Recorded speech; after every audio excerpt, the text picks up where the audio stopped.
हाथरस में हुई बड़ी घटना के बाद कथावाचक नारायण साकार को मिली क्लीन चिट के साथ मायावती ने उन पर सीधा हमला शुरू कर दिया है। ऐसे में सबसे बड़ा सवाल यही उठता है कि जिन दलितों की मायावती खुद को नेता बताती हैं, वही दलित पिछड़ों और अति पिछड़ों की बड़ी संख्या नारायण साकार हरि उर्फ भोले बाबा की भक्त है। फिर मायावती का यह हमला कितना सियासी रूप से कारगर है। दरअसल मायावती का अपना जो कोर वोट था वही खिसक चुका है। ऐसे में वह हाथरस में हुई घटना के बाद आक्रामक होकर नारायण साकार को निशाने पर लेने से उनका कुछ नुकसान नहीं है। दलित पिछड़े और अति पिछड़े की बड़ी संख्या नारायण साकार की भक्त है। अगर वह मायावती के नारायण साकार को निशाने पर लिए जाने से नाराज भी होती है तो भी मायावती का कोई बड़ा नुकसान होता नहीं दिखाई देता, क्योंकि इस वर्ग का एक बड़ा हिस्सा पहले से ही मायावती से दूर जा चुका है। ऐसे में बहुजन समाज पार्टी के रणनीतिकारों की उम्मीद यही है कि मायावती की अपील के साथ दलितों, पिछड़ों और अति पिछड़ों का एक बड़ा तबका उनके साथ जुड़ सकता है। बहुजन समाज पार्टी से जुड़े रणनीतिकारों की माने तो सियासी रूप से यह दावा मायावती के लिए कारगर नजर आ रहा है। यही वजह है कि मायावती खुलकर इस मामले में नारायण साकार को निशाने पर ले रही हैं।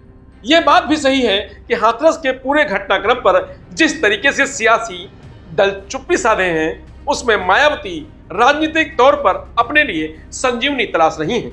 पार्टी से जुड़े नेताओं का मानना है कि अगर ऐसा करके पश्चिमी उत्तर प्रदेश और बुंदेलखंड क्षेत्र में दलितों के बड़े वर्ग को अपनी ओर मोड़ा जा सके तो आने वाले चुनाव में उसका बड़ा फायदा भी देखने को मिल सकता है। समझने वाली बात यह है कि बसपा की सरकार में नारायण साकार की तूती बोलती थी, लेकिन अब वही बसपा सुप्रीमो नारायण साकार को निशाने पर लेकर गिरफ्तारी की लगातार मांग कर रही हैं। अब सबका सवाल यही है कि मायावती नारायण साकार हरि को क्यों जेल भिजवाना चाहती हैं।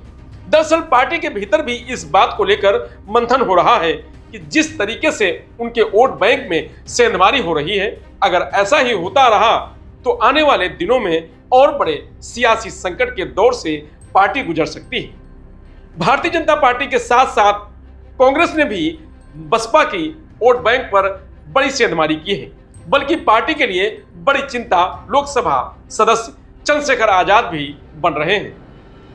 दलित राजनीति में जिस तरीके से बहुजन समाज पार्टी के सामने चुनौती आ रही है, वह निश्चित तौर पर बसपा सुप्रीमो के लिए चिंता की बात है।